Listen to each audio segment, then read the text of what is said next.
कामना का मूल ही होता है अशांति। अब जितनी कामनाएं हैं वो सब भय और अशांति देने वाली। मैं इस परीक्षा में पास हो जाऊं, ना पास होंगी तो क्या होगा, इतनी बार फेल हो गई, फिर फेल हो गई तो मेरा तो जीवन बर्बाद हो जाएगा। कितनी चिंताएं, कितना शोक, कितना भय हमारे अंदर जागृत हो जाता है जब हम सांसारिक कामनाओं से युक्त हो जाते हैं। अब कामनाओं की पूर्ति करने के लिए जो हमको अनुष्ठान चाहिए, जो पवित्रता चाहिए, जो चरित्र पावन, विचार पावन और भगवद स्मरण, वो है नहीं। तो हमारी पढ़ाई होने पर भी, हमारा प्रयास होने पर भी हमारी उन्नति नहीं हो रही। उसके लिए किसी टोना टुटका, जंतुर मंतुर के अलावा इनकी जरूरत नहीं है। जरूरत है आचरण की, पवित्रता की। अगर हमारे आचरण चरित्र पवित्र है तो भगवत स्मृति परायण है। कौन सी ऐसी पढ़ाई है जो हमारी स्मृति को गिरा सके। वो अपने आप एक बात मान लोगे तो दो बात मानने की सामर्थ्य आ जाएगी, दो बात मान लोगे तो 100 बात मानने की सामर्थ्य आ जाएगी, और एक बात की अवहेलना करोगे तो सब बातों की अवहेलना होती चली जा रही। हम लोग अवहेलना वाली लाइन में खड़े हैं, मानने वाली लाइन में नहीं खड़े। तो अब फिर इसके लिए हमें बाहर जाना पड़ता है। अंदर के भगवान की बात ना माने तो फिर शास्त्र की बात और संतों की बात, यार संत कह रहे नरक भोगना पड़ेगा, वो बार बार कह रहे थे तो हमको डरना चाहिए, हम मान ले। मन की बात माने तो नरक पहुंचा दे। ये ऐसा गलत सहयोगी हमारा है सहयोगी हमारा, सहयोगी है। क्योंकि अगर वो सहयोग ना करता तो यहां भी नहीं आते। अब सहयोग कर रहा है वो, अगर सही सहयोग ना करे तो यहां नहीं आप बैठते।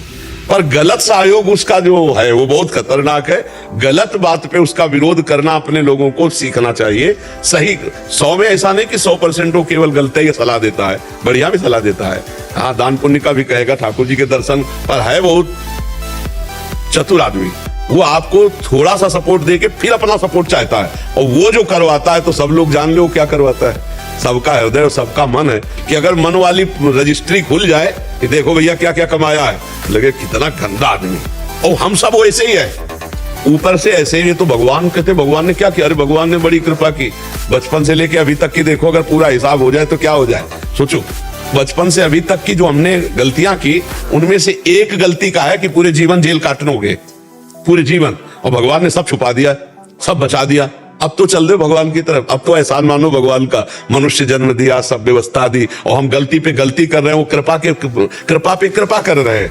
तो हमारी हर बात भगवान की विपरीत जा रही, उनकी अवहेलना कर रहे हैं, शास्त्र की, संत की, भगवता। फिर भी हमें सुखी रख रहे हैं। वायु मिल रही फ्री, पृथ्वी में रह रहे, आकाश जल, ये जो भगवान की व्यवस्था सब फ्री व्यवस्था है नहीं।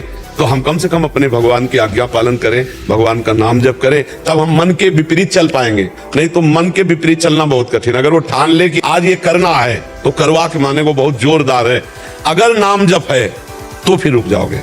राधा राधा राधा राधा राधा पीना है, नहीं राधा राधा मना किया। अगर हम वृंदावन के बात सुन करके कसम खा लिए, नहीं राधा राधा, अब नहीं, हम मर सकते लेकिन पी नहीं सकते, राधा राधा राधा, वो शांत हो जाएगा। कई बार आपको प्रेरित करेगा फिर शांत। अगर भजन नहीं है, मन फुसला के लिए तो ध्यान देने के लिए आगे बढ़ना चाह रहे। हाँ, शरीर तो ये कुछ बुढ़ापे में क्या पता नहीं, बुढ़ापा